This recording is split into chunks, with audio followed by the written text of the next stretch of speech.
Edutainment Studios welcomes you to On Bended Knee Problems. This module is part 5 of a 7-part series on knee problems.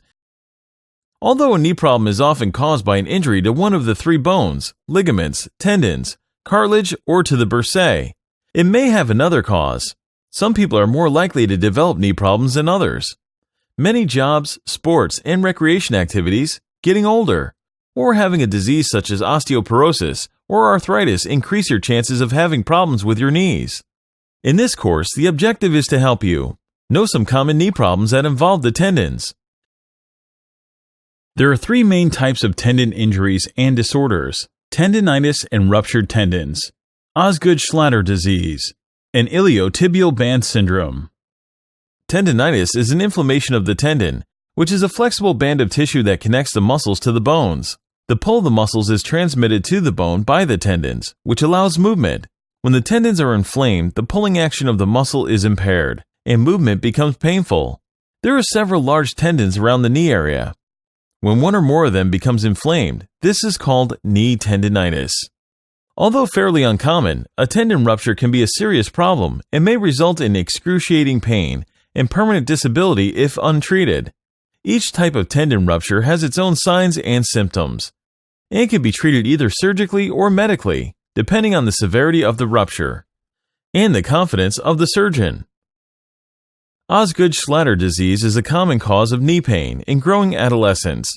It is an inflammation of the area just below the knee, where the tendon from the kneecap or patellar tendon attaches to the shin bone or tibia. Osgood-Schlatters disease most often occurs during growth spurts when bones, muscles, tendons, and other structures are changing rapidly. Because physical activity puts additional stress on bones and muscles, children who participate in athletics, especially running and jumping sports, are at an increased risk for this condition. However, less active adolescents may also experience this problem.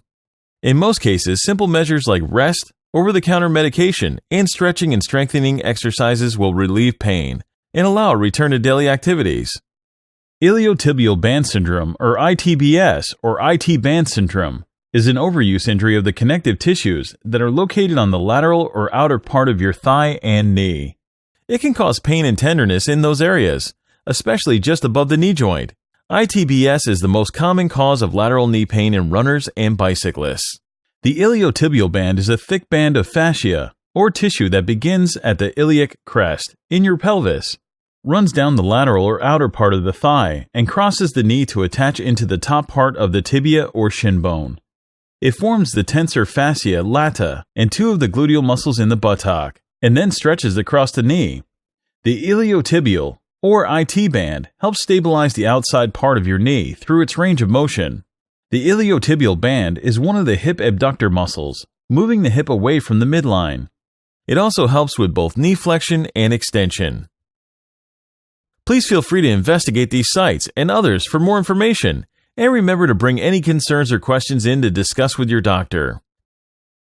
Thank you for joining us today for part 5 of 7 on knee problems, and please join us for part 6.